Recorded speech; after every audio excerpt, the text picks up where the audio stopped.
Good morning once again from the Black Hills National Forest in South Dakota. Today we're going on a bit of a road trip. We're heading out to see Mount Rushmore. I think it's about an hour drive from here. Instead of taking the vehicle, me and my dad are taking the Harley. He used to drive me all around when I was a teenager, but it's been a very long time since I was a teenager, so it's going to be really fun. And this is also the place for it because I think South Dakota is one of the top places in the whole US for motorcycle riders, bikers. So yeah, it's just a really beautiful landscape to drive through. Yeah, it should be a great ride. Cute little water bottle. You gotta look tough. Don't be smiling in this photo. Yeah, Jamie the biker. I'm just worried.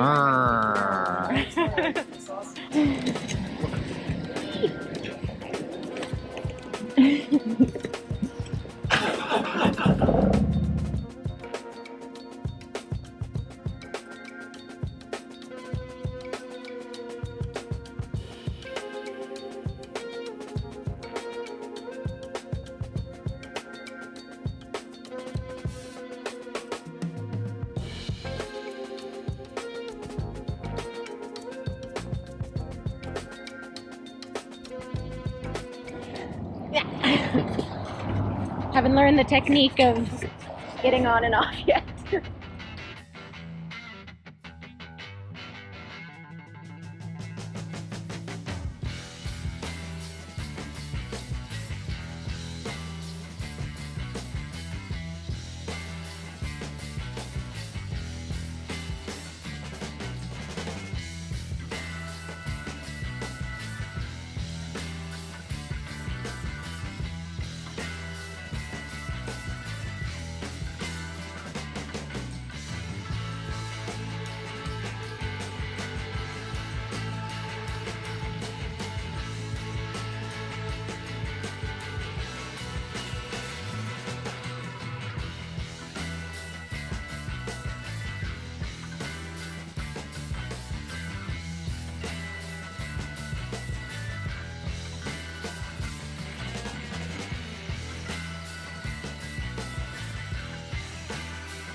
It's busy.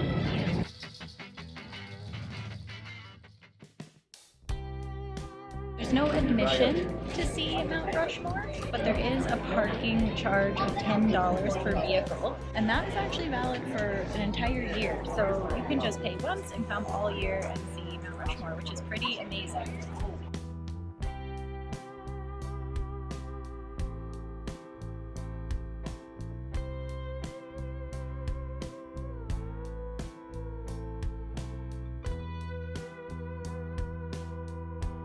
Just walking along the presidential trail that goes apparently right in front of it, so you get a much closer view. I think it's supposed to be 0.9 miles, so not far at all. And so far it's all paved as well.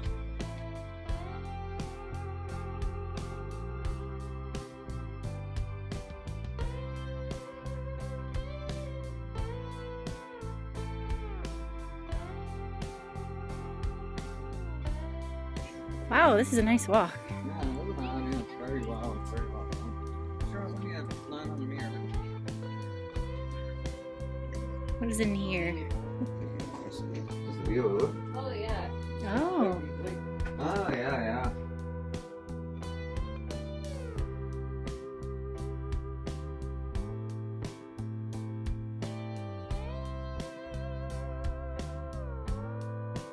The pupils of their eyes are really funny. They're just like cylinders coming out.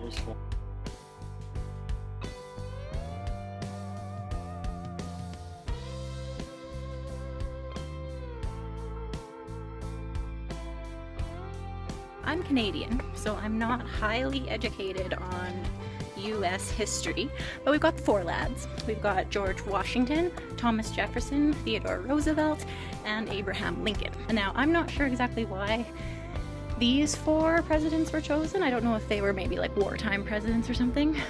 I could probably read the pamphlets to find out.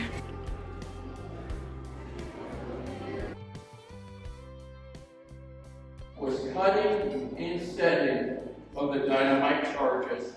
These charges. Yeah, I just listened to that information by that guide, and he explained why the 4 presidents were chosen, not because they're wartime presidents, but because of their impact on U.S. history and the U.S. Development in general. I won't go into it because it's very detailed information, so I'm not going to go into detail about that because, to be honest, I will not be able to do it justice anyways. He also went on to explain how the mountain was carved. It took 14 years. And this is an amazing feat of engineering and artistry. I highly recommend coming to see it because there are very few things like this in the world, especially ones that are made, you know, in the last 100 years.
Right, so we're on our second stop of the day today. We just drove over to Keystone, which is like a 5-minute drive.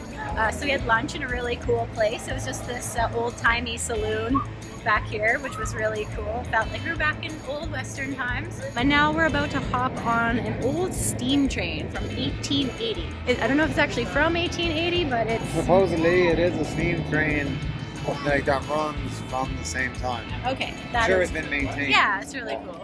So it's a round trip to Hill City, and it takes an hour each way, and it was $39 US or something? There's a couple of booking fees and environmental fees, so it came at $42. $42 per person for a round trip.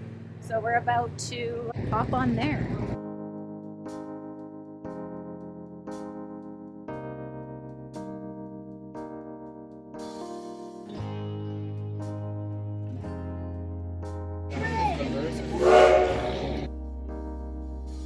Big pocket watches.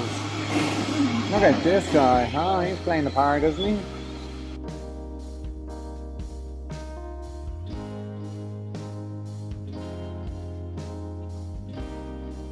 Yes, it's 5C and 5D. Excellent. And the red bird.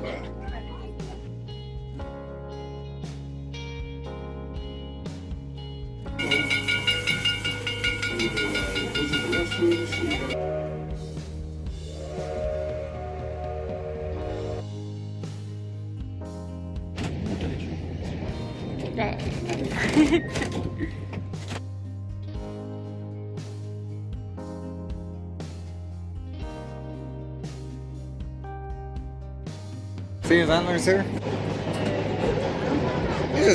He only has one. Just chilling. Probably lost it in a fight.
just hopped off the train and we were on there for about an hour.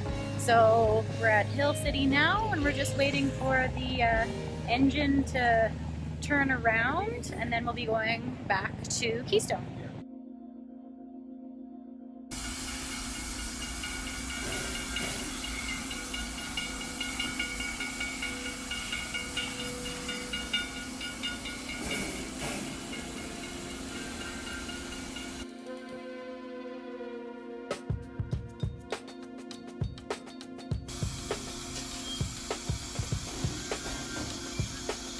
Keystone, South Dakota.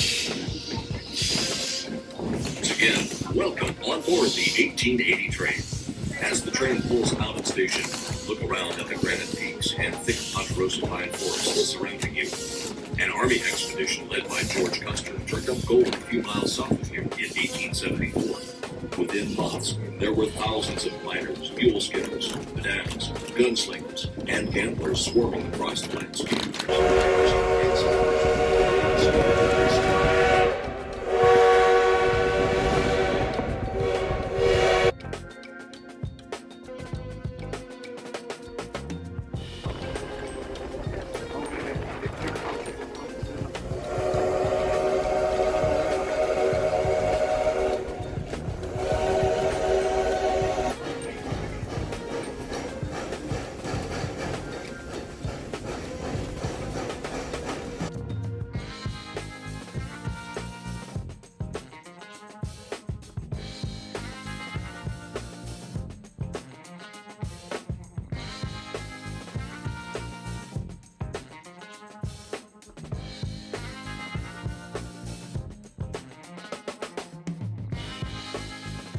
At 44 feet, Black Elk Peak is the highest point in the Black Hills and the tallest mountain in the U.S. east of the Rockies. Although the Black Hills are only 130 miles away from the eastern slopes of the Rocky Mountains,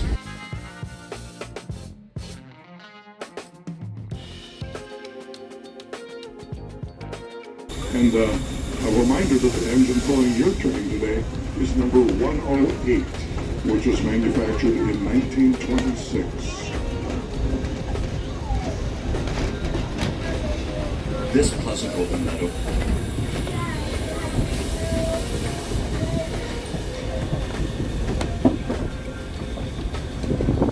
An assortment of vintage rolling stock from numerous railroads around the country has been assembled at the 1880 train. An interesting combination of locomotives, passenger,